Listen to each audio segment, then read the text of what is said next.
We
want to welcome everybody today to join me, Triple P, and my co-host, Brian. We both are part of Wanda's team at CC News Media, and today we're going to be talking about a couple individuals. We're going to start off today with, actually the interview is going to be on Amber Frey.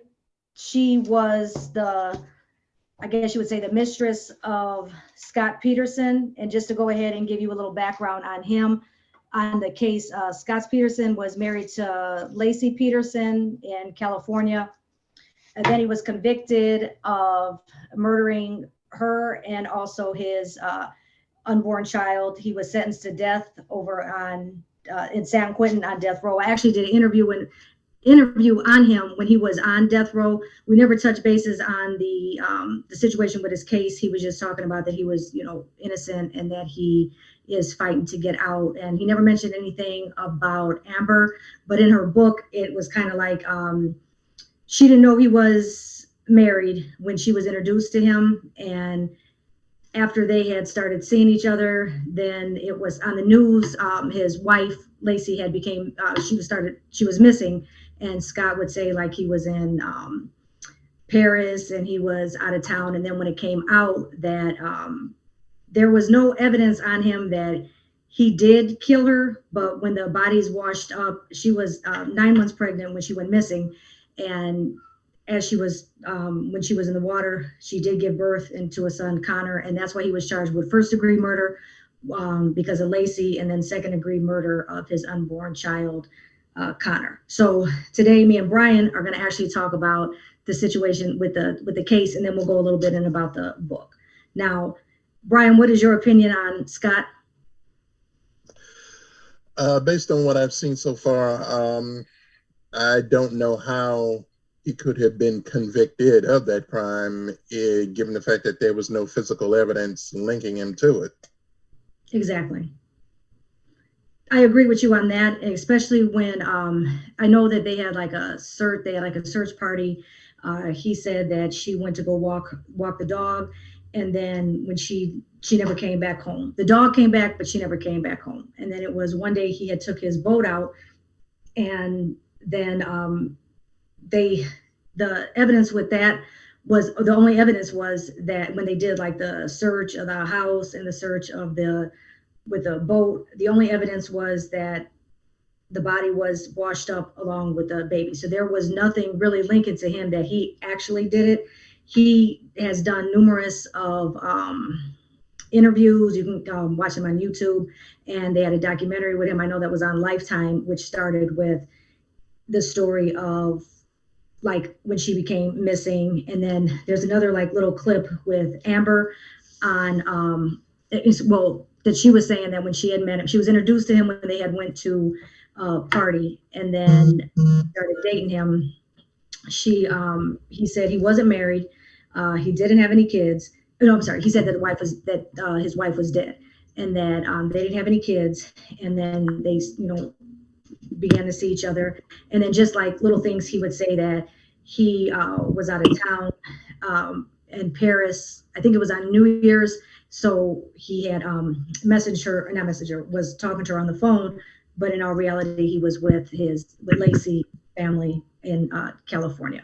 But in the book, that Amber Frey, the witness, and she talks about from the beginning to the end, the story with her and Scott on how it had started, how she didn't know, and she actually cooperated with the police, and which had hit, like she would ask him questions. Well, where is your wife?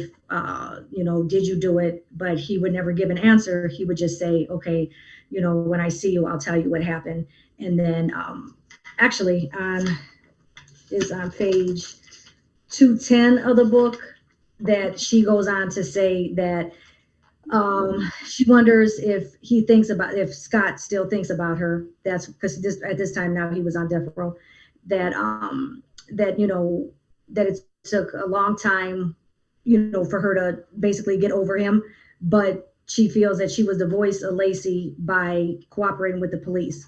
So it does go that she obviously still had feelings for him on that end. And I know that it was an article that while he was on death row that she did still try to, reach out to him, which I felt kind of a little bit like, why would you do that if you felt that he had did that because you cooperated with the police? Why would you even care about, how he was doing?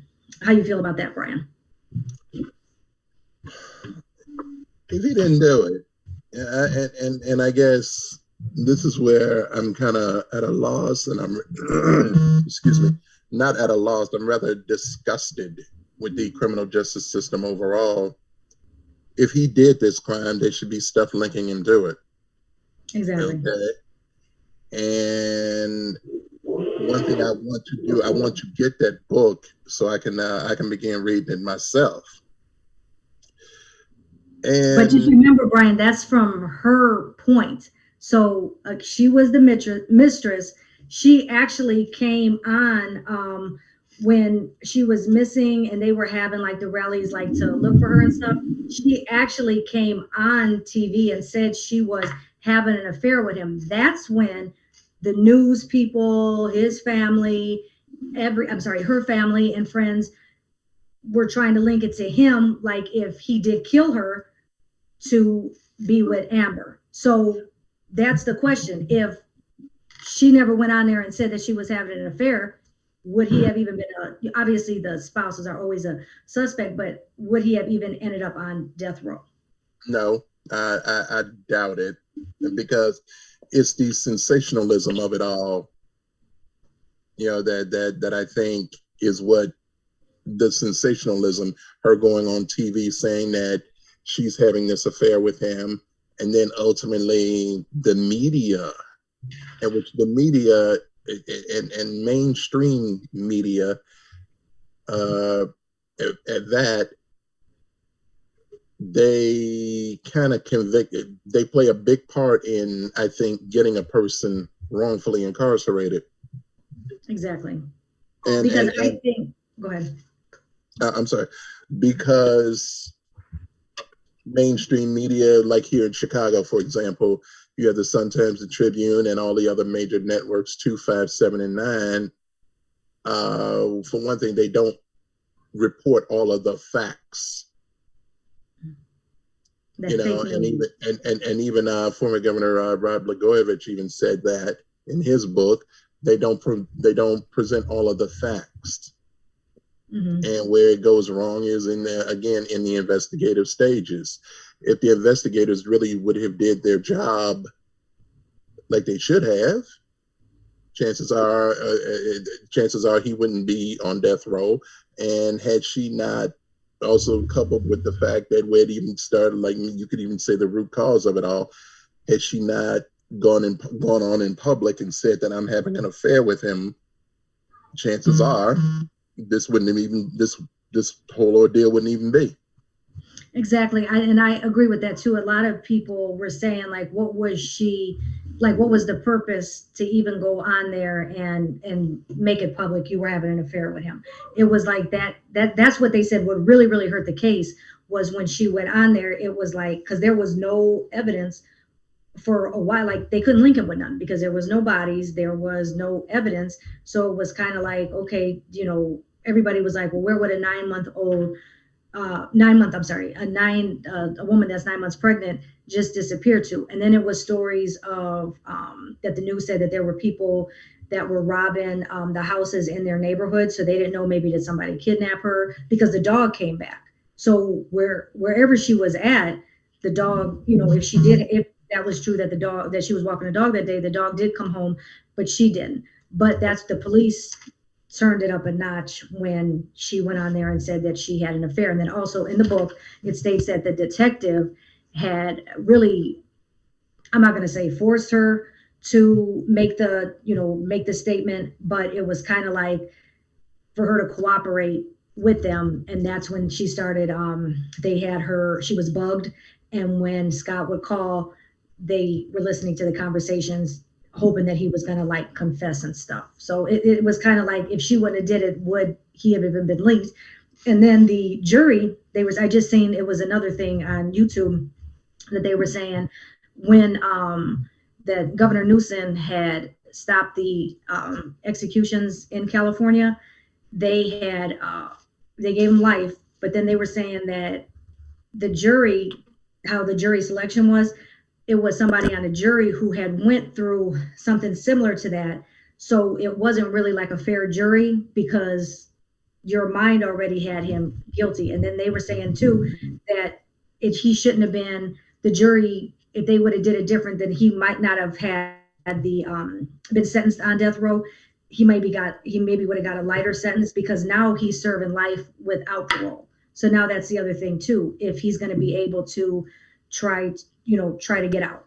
So your thoughts on that, Brian, too? Do you think that he should be able to have another trial? Because a lot of people are saying, his family is saying yes, her family obviously is saying no. A lot of people are saying no. But what do you think? You think he should maybe have another trial?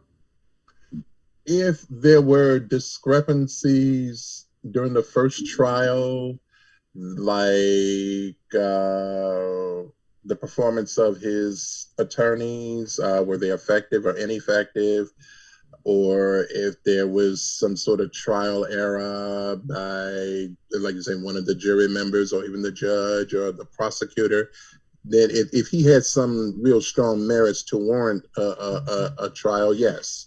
Or if, for example, like you say, maybe he was over-sentenced, given the fact that he was handed the death penalty, and you said that there's a jury member that found discrepancies where he could have been given a lighter sentence. Yeah, he should. He should. In that case, yes, he should be given a new trial. Because I really don't. But now this, I'm sorry. Go ahead. But now this too, if he is given a new trial, like they say in sports, in order for him to really get acquitted this time, he's gonna have to bring it, because right. On all levels of government, nobody wins a retrial. Right. But I said on him being sentenced to being sentenced to death, they didn't, their bodies did, wash up. And I think what really did it was with the son, the unborn son also. So that's why he was charged with a second degree with his son Connor. But there was no evidence that, like, with any foul play coming from his end, to link him to that. There was nothing, there was no evidence in the boat that he had. Because what happened was the bodies were found on lake where he would go fishing at. So again, it goes back to, but there was no evidence to say, like, there was no hair, there was no clothing, there was nothing on them or anywhere like blood on the boat, or when they had in the boathouse to take the boat out. And I want to say even like in their house, there was no evidence that could have linked him to that. So that's why I mean, and obviously we know, Brian, that each state has different laws, but I think that California maybe sometimes, like, if they, in every state, they want to just close the case and find somebody guilty just to move on. And I don't think that my opinion, I don't think he did it, because there was nothing linking to him on that. And what was he going to gain from it? He was talking to that Amber Frey, and obviously it's going to be in the book that it says on there that, he wanted to get, because he said that the wife died, so he wanted children. He, wanted to get married. So that would have contradicted everything that they were saying that Scott didn't want kids and he didn't want to be married, she was already 9 months. So if you were going to do anything, why did you wait till 9 months to do that? You know what I mean? It just don't add up. Like a lot of things didn't add up. I don't think the police did their job 100%. I think they just wanted to get somebody and close the case. But I think if they do reopen it, maybe they can, I'm not going to say time served on it, but maybe something will come out. Maybe somebody will, give them a little bit more evidence and stuff. Right. I agree with you there. I totally agree, because usually when there's conviction, I mean, the evidence warrants a conviction, mm-hmm. and also a lack of evidence warrants an acquittal. Mm-hmm. I mean, like we said before, there is nothing linking him to this crime. Exactly. And I mean, even if you watch the, like I said, in her book is obviously her opinion, just like I'm sure when he did, he does his interviews, it's going to be his opinion. His family is saying that he's not guilty. Her, family and friends are saying that, he is. But again, like I said, that I just, there's not enough evidence to it. And I just don't feel that he's, well, thank God that they did stop the executions in California, because if they would have executed him and he didn't do it, that's another life, Brian, that, was taken that shouldn't have been, because he didn't commit the crime. Absolutely and completely. But, Wanda, are you there? Yes. Okay, do you have any questions for us or anything before we move on to the next topic? Yes, move on to the next topic. That's very good what you all are discussing. I think there's a lot of people locked up in the system that there was really no proof to validate what they've been accused of, but they, like you said, the police want to close up the case and move on to the next case. Exactly. So, that can be a problem. That can help a lot of people. You're breaking up, one. Oh, I'm sorry. Go ahead. Okay, Brian, you have anything else you want to end with that, or you want to go ahead and move on to our next one? We can go ahead now. This has been a very interesting topic, and I am definitely going to get that book so I can begin to read it, because I really want to get if nothing else, I want to get her perspective in details and specifics. Exactly, and then you can piece them together, and then you'll see it. Oh, right. Sorry, y'all. Mute me because the phone keeps other people. Can you, Mike? I'll take this out, but can you mute me?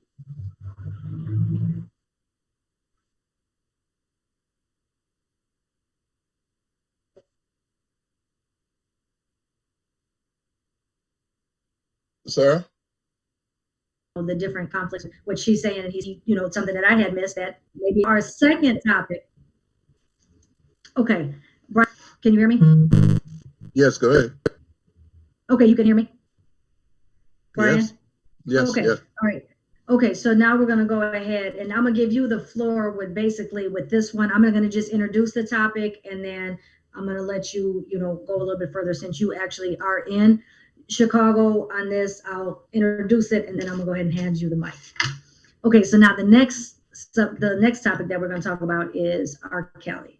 Now, this basically is going to be the reason why we started that we had wanted to talk about this was I had received a letter.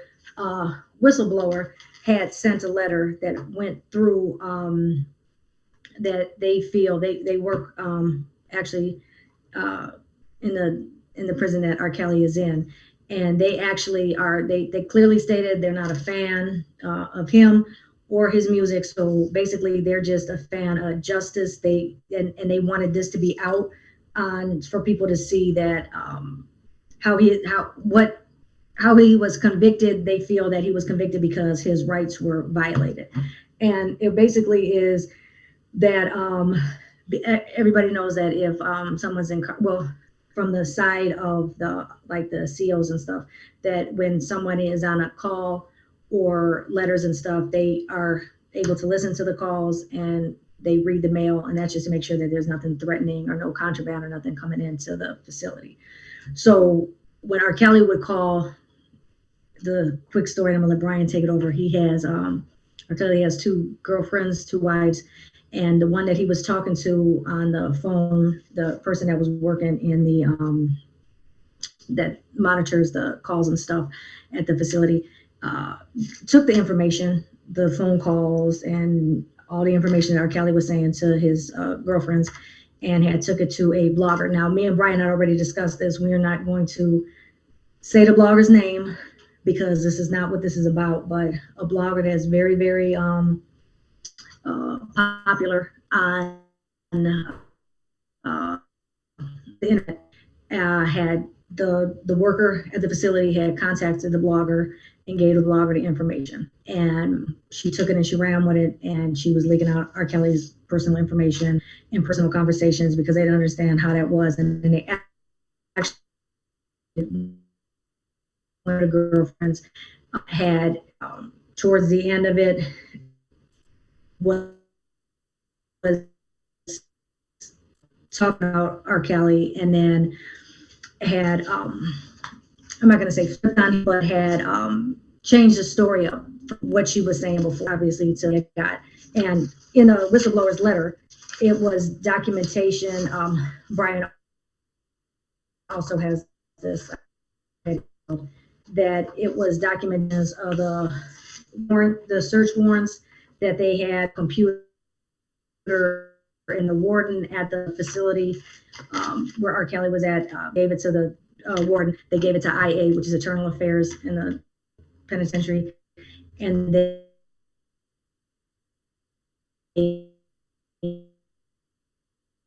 Sarah, you breaking up bad. You breaking up bad. Can you hear me? You are breaking up bad. And the information and was in communication. I'm breaking up bad? Yes, ma'am. You're going in and out. Okay, well, what about now? Can you hear me now? Yeah. Did you hear anything I said? Yeah. I can. Yeah, go ahead. Try it now. Okay, so I was gonna say I was gonna go ahead and let you take the floor on our views of that. Was just why the reason why we wanted to talk about R. Kelly now, because of the whistleblower thing, and then on the opinion of, do you think that, Brian, do you think that he was sentenced unfairly? Do you think he's guilty or not guilty? So I'm going to go ahead and let you take it, and then I'll go ahead and come in. Okay. As far as the R. Kelly saga goes, and having seen some of the things that R. Kelly has done legally, for one, I think he may have made a mistake within the New York trial by reshuffling his legal team. Okay. I think if he would have stayed with Greenberg, he would have, he might have been, for all we know, he might have been acquitted. Okay. R. Kelly may not be a complete and total innocent angel. Now, I'm not going to say that. Okay.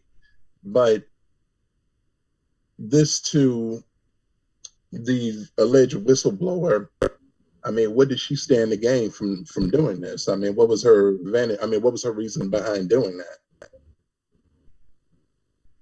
He said because I was saying earlier, she said that she is not a fan, and I'm actually read to you exactly what she said. She said that she wants to remain anonymous, and that she is, but she wanted the true facts, a fan of justice, and she just feels that he is right.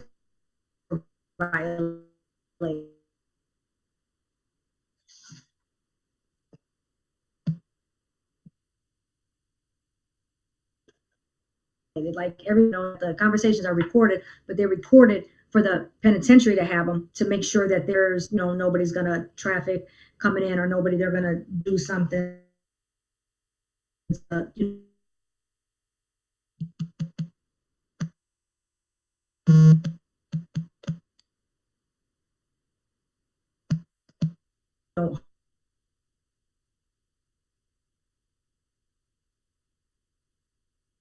The internet that was let society then look at him in a different direction. So she don't want anything, or they don't want anything to gain from. They just wanted him fairly. Can you hear me? Yeah, I can now. Yeah. Okay. I seen the thing that you said. I don't know why it's going in and out. But we just keep going, Brian. Go. So let me ask you, what do you think? Do you think he is guilty or not guilty? Well, I mean, R. Kelly previously, and even I guess the things in his past, may have done some very ugly and unsavory things, but I think a lot of these ladies, and I use that term very loosely, I think they may have wanted to get back at him because they wanted to be the quote unquote #1 chick. Not that they love him per se. It's just that they wanted the sensationalism and fame and fortune of it all. And there have been some people, there have been a couple of these ladies that have spoken out against him, that have written books, that have appeared on the documentary Precedence or Surviving R. Kelly. Now, so there's a chance he may have done some very ugly and distasteful things, don't get me wrong. But I just cannot fathom, if someone is subjecting you to all of this oppression and depravity, when you finally got free of them, why didn't you go to the police then and have them arrested? This is what I don't understand. Yeah, I don't understand that either. And just, I'm going to say it as on a woman's point of view on that. To everybody, he's, that's a superstar. Mm-hmm. So if you were going out, what was it, 14, I don't know the ages, what we say, 13, 14, 15, anything under 18, and you were going to after parties and all that. I mean, it's why wait all the way now to these women are in their 30s, 40s. You're coming out now and saying he had did all this, but prior to that, you weren't saying anything. When a lot of the parents and stuff are, oh, well, he did this. Well, where were you at when, when they were out? So I just, and again, him as a man, if they're in line, and you're a man, Brian, do you ask, if you meet somebody, do you ask somebody, can I see your ID? If you meet a woman, do you say, can I see your ID? Probably not. So you can turn around and have, when they showed the pictures, those women looked way older than a under 18 person looked anyway. So I'm not saying, I mean, if, it's a mixed view on it. It's not, whatever he did, it went on for a long period of time, and all these people didn't say nothing until one or two people started saying it. So again, like you said, maybe if he would have kept his attorney that he had working with him, maybe it would have been acquitted. But now, he's facing time now for, what he allegedly did. Anything else, Brian, you want to comment on it? Yes. There's a gentleman that I spoke with previously. He is formerly from the Sun-Times, and he's a lecturer at Columbia University. His name is Jim DeRogatis, and he and I have strikingly different views on R. Kelly. And I must admit, again, strikingly different views, because he's written a book called Soulless. Again, the name of the book is Soulless. the case against R. Kelly. And it talks about, and in the beginning of the book, it talks about R. Kelly's upbringing in the housing projects Ida B. Wells. And I don't think, I think even with a lot of these girls in that book, some of the girls in the book anyway, some of these girls actually accepted hush money, if you would, about how they settle some of the stuff out of court. And then if you're settling with them out of court, then you don't have a case. Right. As far as I'm concerned, because why would you accept hush money? I mean, that makes me think all you wanted was money. Money and a good time. Money and a good time. So, and this is one of the reasons why I have such a problem with this Me Too movement, because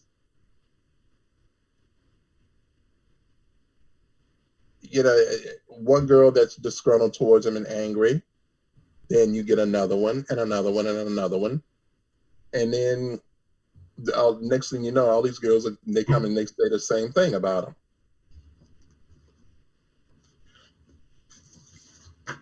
So it is, I guess it is a divided debate. You have a lot of people that are, backing him, and then you have people who are not backing him. And I think it's a mixture of men and women on that. I mean, there's women that I had spoke to that, they think that he was sentenced, too much time due to, like what you said, with the facts on the on how it went, on, like you said, they were taking hush money, they were that. I mean, nobody, if, like you said, they got away, why didn't you go to the police then if you were violated like that? I mean, you did get away. And then now let's fast forward to his two girlfriends, wives, one of the baby's mothers on that. I mean, remember when it was going on, they were going to court, they were backing him. And then one of them, like I said, after the blogger had talked to her, then her whole story had switched up on that. So what is your opinion on that one? That particular lady, one of his living girlfriends, Azarel Clary, I don't believe her at all. And I'm going to tell you why. Because it all started with the interview that both Azarel Clary and Jocelyn Savage did for Gayle King, with Gayle King, I'm sorry. And where Azarel Clary did most of the talking. And she professed, both of them professed their love for R. Kelly. Now, okay. And then she said that her parents were making her, wanting her to do sexual videos, and they were blackmailing them for $10,000 and $20,000 for thousands of dollars and so forth. Okay. Later on, say about a month or so later, after R. Kelly was asked to leave the Trump Tower, when he was a matter of fact, we'll backtrack. When Kelly was arrested, okay, for child support payment, non-child support payments, and other charges, Clary conducted an interview. Well, not an interview, but a screenshot video where she was out and they were celebrating Jocelyn Savage's birthday, which was the other living girlfriend of Kelly. And and again, Clary, she professed her love for Kelly and saying that he's going to be found innocent. And she understood and even repeated the gravity of the charges that were against him. And she said he's innocent, he's going to be proven innocent. I love him so much, and on and on and on and on. Now, then a few weeks later, she and the other living girlfriend, Jocelyn Savage, they get into an ugly altercation, an ugly fight. And then she talks about how the skeletons are going to come out, and everything. And this was captured on the documentary Precedents. And she goes on to say that how he abused her and fecal matter is involved, and I'll let you figure that one out. And again, if this person is doing all this stuff to you, then why did you wait until you saw the documentary or whatever before you say anything? Right. I mean, no, I agree with you. I agree with you on that.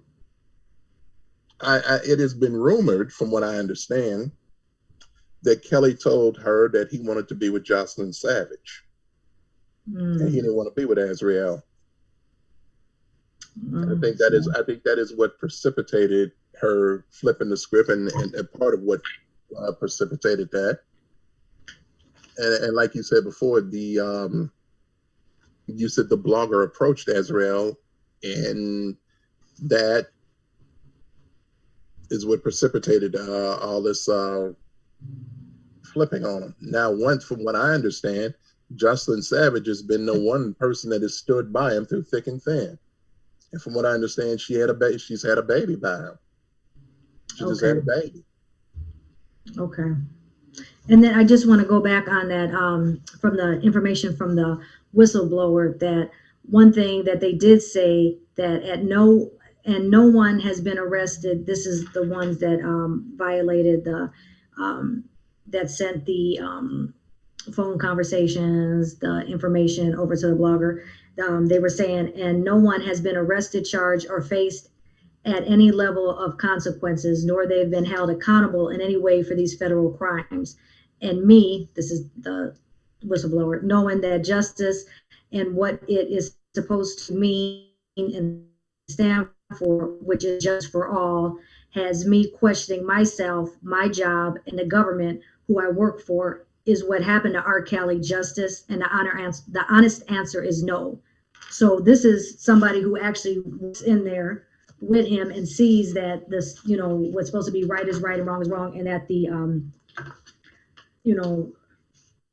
defense correction facility had, violated that. So that's the other thing. It'll be a whole other story to talk on that. But I just with that you see that, that could have hurt his case, because they were sending personal conversations, mail and stuff over to the blogger. And Brian, you know how that goes. That stuff can go from 0 to 100 just to have people jump on board in one direction, because a lot of people are like, they're like puppets. They want to, okay, let's go with this side because everybody's on this side. Instead of knowing all the facts, they want to just stick to one side. So I just feel that he's my opinion on it, I don't feel that he was sentenced correctly on that at all. So I mean, I back that. I'm not going to step down on that. And then just from, like I said, getting the information from the whistleblower really has me like, wow, what's going on in there. So but anything else that you want to comment on that, Brian? It is my hope that true justice will prevail and that his rights will be upheld.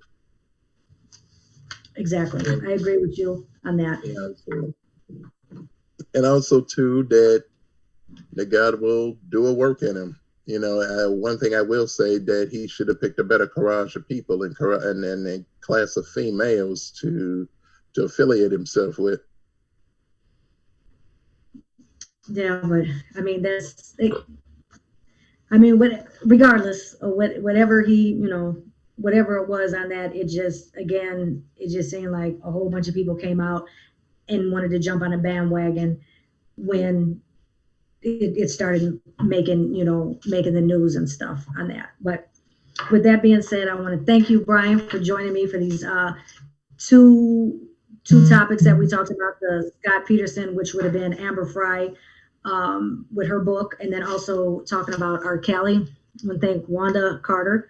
We're part of her team at CC News Media, and our program will be broadcasted on www.cantv.org on Wednesdays at 9:30 p.m. Central Standard Time, and Thursdays 4:30 Central Standard Time on channel 19. And if you have any stories or any looking for interviews, my direct email is at Sarah, SARA 6674 at ccnewsmedia.org. And Brian also writes for you could different articles you can check out on ccnewsmedia.org under Triple P. And also Brian writes for the newspaper under Brian's Beat, and very interesting stuff. If you're looking for an interview, he goes way and beyond. Brian, go ahead and give them your email. My email is photojournalistbrian@gmail.com. All right, so thank you, Wanda, for letting us do this interview. Thank you, Brian, for joining me. And we just want to tell everybody to stay safe out there. And until next time, this is Triple P and Brian from Brian's Beat. Thank you. Thank you.